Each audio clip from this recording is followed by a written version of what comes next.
Mother Teresa, ये नाम सुनते ही जहन में क्या आता है? करुणा, सेवा, दान, है ना? एक ऐसी शख्सियत जिन्हें पूरी दुनिया में गरीबों और जरूरतमंदों की सेवा का प्रतीक माना जाता है। लेकिन क्या कहानी सिर्फ इतनी है? इस जानी पहचानी चमकदार छवि के पीछे एक बहुत ही उलझी हुई और गहरी हकीकत भी छिपी है।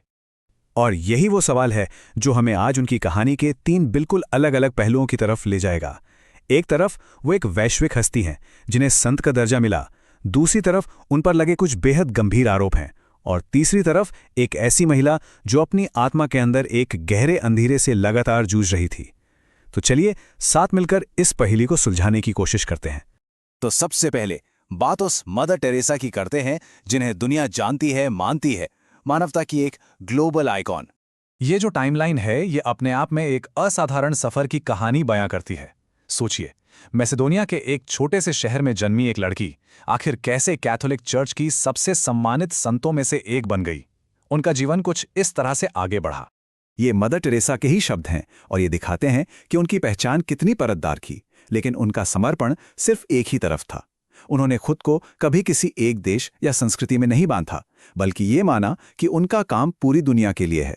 100 से भी ज्यादा देश, ये सिर्फ एक नंबर नहीं है, ये उनके काम के वैश्विक असर को दिखाता है।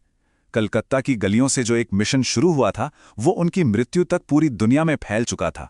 इसमें हजारों सिस्टर्स और लाखों वॉलंटियर्स जुड़े हुए थे। उनके प्रभाव का ये एक जबरदस्त सबूत है। और यही वो मूल मंत्र था जिसने उनके पूरे जीवन के काम को एक दिशा दी। ये सिर्फ चैरिटी या दान नहीं था, ये उन लोगों के साथ रहना और उनकी तरह जीना था जिनकी वो सेवा कर रही थीं। और इसी एक प्रतिज्ञा ने दुनिया भर के लोगों को उनकी तरफ खींचा। लेकिन जैसा हमने कहा, कहानी का एक दूसरा पहलू भी है। अब हम उनकी विरासत के उस हिस्से की तरफ बढ़ेंगे जहां उनकी सार्वजनिक छवि पर न सिर्फ सवाल उठाए गए, बल्कि तीखी आलोचना भी हुई। यहाँ एक तरफ उनका महान वादा है और दूसरी तरफ उस पर की गई आलोचना। इन दोनों के बीच एक बहुत गहरी खाई नजर आती है। एक तरफ गरीबों की मुफ्त सेवा का संकल्प, तो दूसरी तरफ आलोचकों का ये आरोप कि उनके सेंटर्स में जो देखभाल होती थी वो असल में मरीजों के दुख को और बढ़ा रही थी। आलोचकों ने कई बहुत गंभीर सवाल खड़े किए। उनके होम्स फॉर द डाइंग में साफ सफाई की कमी और पेन किलर्स यानी दर्द निवारक दवाओं के अभाव की बातें सामने आईं। कुछ लोगों का तो ये भी मानना था कि मदर टेरेसा पीड़ा को आध्यात्मिक रूप से एक अच्छी चीज मानती थीं, जिससे मरीजों की तकलीफ कम होने के बजाय बढ़ जाती थी। इसके अलावा उनके संगठन को जो लाखों करोड़ों का चंदा मिलता था, उसकी पारदर्शिता पर भी हमेशा सवाल उठते रहे।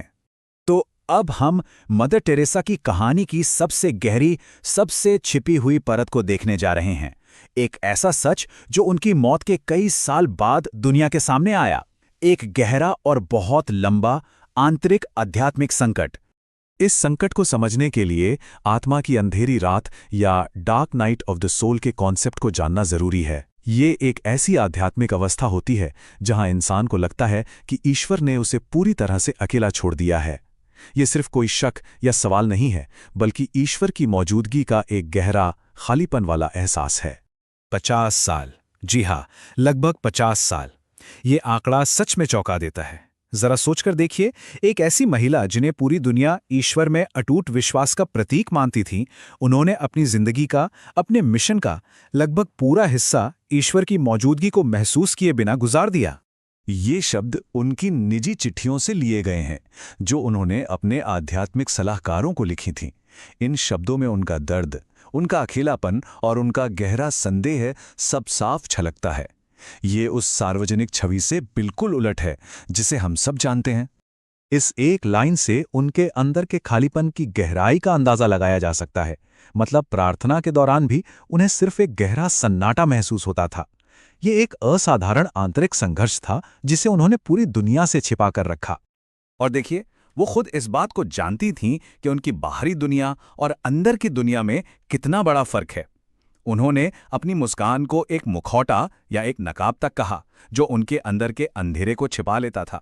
तो अब हमारे पास 3 अलग अलग कहानियां हैं, एक सार्वजनिक संत की, एक आलोचित विचारधारा वाली महिला की और एक पीड़ित आत्मा की। सवाल यह है कि इन तीनों को एक साथ कैसे समझा जाए। ये टेबल उनकी जिंदगी के इन 3 विरोधाभासी पहलुओं को एक साथ रखती है। देखिए, जहां दुनिया ने उनकी आस्था को अटूट माना, वहीं आलोचकों ने इसे कट्टरवाद कहा। और हकीकत क्या थी? हकीकत में वे खुद 50 साल के गहरे संदेह से गुजर रही थीं। उनका काम निस्वार्थ सेवा का प्रतीक था, लेकिन उसी काम पर पीड़ा को महिमा मंडित करने के आरोप लगे। और ये सब उन्होंने ईश्वर की किसी भी अनुभूति के बिना किया। ये मदर टेरेसा के सबसे शक्तिशाली वाक्यों में से एक है। ये उनकी आध्यात्मिक यात्रा के विरोधाभास को दिखाता है। वो खुद अपने अंदर के अंधेरे को पहचानती थीं और शायद ये मानती थीं कि इसी अंधेरे के जरिए वो दूसरों के लिए रोशनी बन सकती हैं। और अंत में यही सवाल हम सबके लिए है, क्या एक संत वो है जिसे कभी कोई शक या संदेह ना हो, या फिर असली संत वो है जो गहरे संदेह, अकेलेपन और आध्यात्मिक अंधकार के बावजूद हर एक दिन उठकर मानवता की सेवा में लगा रहता है? मदर टेरेसा की कहानी हमें आस्था, संदेह और पवित्रता के बारे में बहुत गहराई से सोचने पर मजबूर करती है।